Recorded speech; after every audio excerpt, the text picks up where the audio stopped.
fulfoftaan kun sibiran jiru ani fataa galu biraa deemne kun turre baatii mee inni fulfofte achi ammoo xiqquma illee qaamattu ka ol deebitee hajjii bulfaayii maarree maaliif lubbuu nama balleessaa haraama irratti ta'a kanaafuu lubbuu nama balleessuun isiniin jedha isaan akka haraama baranitti waan barbaadan gochuu hin danda'u malee ani immoo waan akka jedhaan illee dura otoo hin beekin ulfaa'e jechuudha.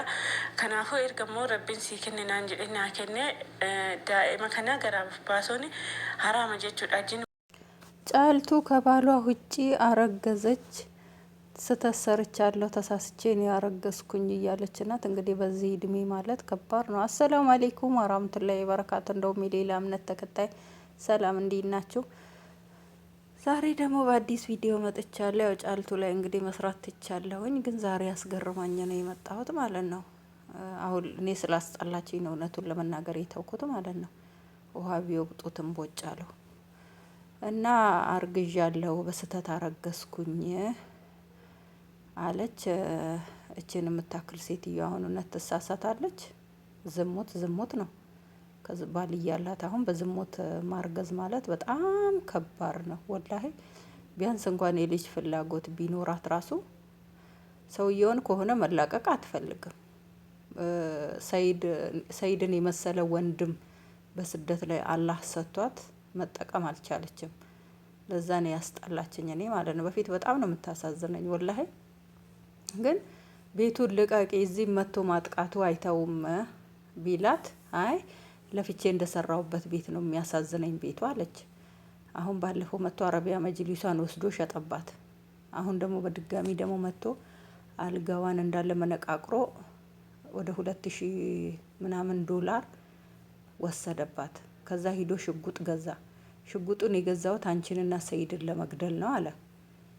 እንግዲህ አሁን ደግሞ ቤት 3 ጊዜ ነው 4 ጊዜ ቤት መጣ። ጣውምቱን አስጠጋች።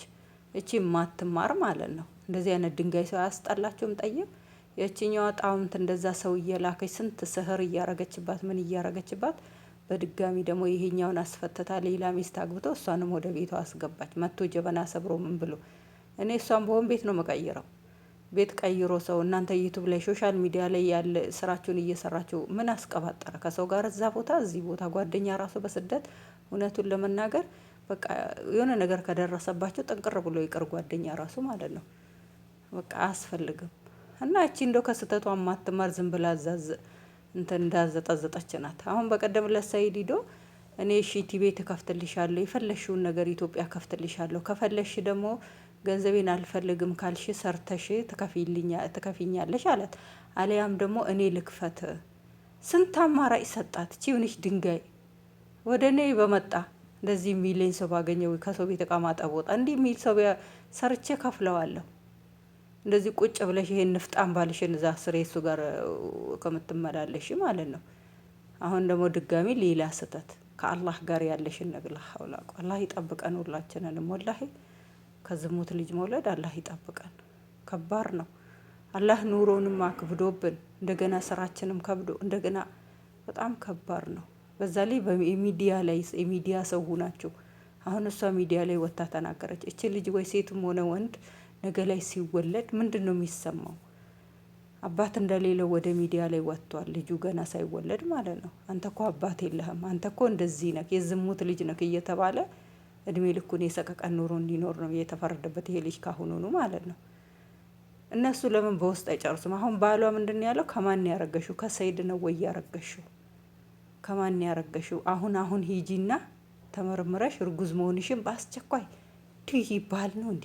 እንዴት እንደሚያስጠላኝ እንደው እናንተም እንደኔ ነው የምትጣሉት። ኧረ መጥላት 1 2 አይደለም። መጥላት እንኳን ስሙ ትንሽ ነው። ይሄ ወንድ ብላ የምታገባ ሴት ናት ነው የምገርመኝ። እንደው ሂጂና ተመርመሪና በአስቸኳይ እርጉዝ መሆንሽን ንገሪኝ። ከዛ በኋላ ደግሞ አስወርጂው። ካላስወረርሽው እኔ መጥቼ እንዴት እንደማስወርድ አሳይሻለሁ። ሲጀመር እኔ ስልኩን ለምንድነው ማነሳለት? ለምንድነው ወደ ሚዲያ የሚወጣ? ይሄ አሁን ወደ ሚዲያ ሰው ማዳመጥ አለበት። በዚች የምታገኙ ገንዘብ ቢቀርብሽስ? ያው እኔ ቻናሌን ታያለሽ ሳይሆን እንደው ለሌላው ትምህርት ይሆናል ብዬ ነው። አሁን ባሏ ሊከርድ ያረገላትን ወደ ሚዲያ አወጣቸው።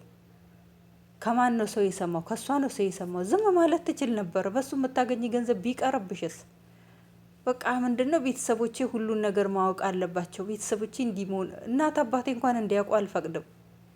እንኳን አይደለም ሶሻል ሚዲያ ሚሊዮን የሚከተል ህዝቡ የሚከተለኝ አንድ ሀገር የሚከተለኝ ህዝብ አይደለም ቤተሰቦቼ እንዲሰሙ አላደርግም። ይሄ ውርደቴን ቅሌቴም ማለት ነው። አሁን አንቺ በዚህ እድሜሽ ልብስሽን ከፍተሽ አሁን ከሌላ ወንድ ጋር ረገዝኩ ብለሽ አሁን ሚዲያ ላይ የሚነገር ነገር ነው። ኦሮሞን ሰፉ ቤከቦ ሰፉ አውዝ ቢላሂ በስተት ጠይብ ስተት ተሳሳትሽ። ምን ልትሆኚ ነው ወደ ሚዲያ ላይ የምታወጪው? ምን ይጠቅምሻል ሚዲያ ላይ ያወጣሽው? ነገ ልጁ እኮ እዚህ ላይ ምድር ላይ በሰላም እንዳይኖር ነው ያደረገችው። አንዳንድ ጊዜ ሰው ልጅ ያው ሰው ልጅ ነው፣ መሳሳት እንችላለን፣ እንሳሳት ይሆናል። ልክ ውስጥ የሆነ የምንገባበት ሰዓት ይኖራል። ግን በዚህ ናህል መሳሳት እንደገና ደግሞ የሚከፈለው ዋጋ ከፍላ ከዛኛው ባል ጋር ተፋታ፣ ከዛ በኋላ ሌላ ህይወት መቀጠል፣ ሌላ ህይወት ትቀጥላለች። ከዛ በኋላ ትወልዳለች። በቃ በሸሪያ ፍርድ ቤት እንኳን መፈታት ትችላለች። እንደገና አረቢያ መጅሊሷን ወስዶ ዝም ብላ ቤቱን እንኳን አለቀቀችም። መቶ ጀበናዋን ሰብሮ ዝም ብላ ቤቷንም አልቀየረችም። ዝም ብላ ነው ያየችው። ድጋሚ ደግሞ አሁን መቶ ብሯን ወሰደ፣ ዝም አለች። ወንድ ነክ ትላለች። ወንድነቱንማ እያንዳንዱን እያሳየች ነው እየመጣ ገና። አሁን ደግሞ ህይወትሽን ነው የሚነጥቀው። አሁን ራሱ ክፈቺ ብላት አልከፍትም አለችው። መቶ ደግሞ ሚዲያ ላይ ሪካርዱን ካወጣች በኋላ መቶ ክፈቺ አልከፍትም አሁን መስበሪያ ይዤ እመጣለሁ ብሏት ነው የሄደው። እስቲ ደግሞ የሚቀጥለው ቪዲዮ ሰብሮ ገብቶ ይሁን አምልጠሽ ይሁን እናያለን። አሁንም ኮሜንት ራሱ ሰይ ያላት ነው ራሱ። በፊት ብር እናዋጣልሻለን ወላሂ 500,000 ብር ሰጥሻለሁ ያላት ሰው አለ። ኢትዮጵያ ግቢ አልገባም። ለምን እሱን ጥላ እንዴት ትገባለች?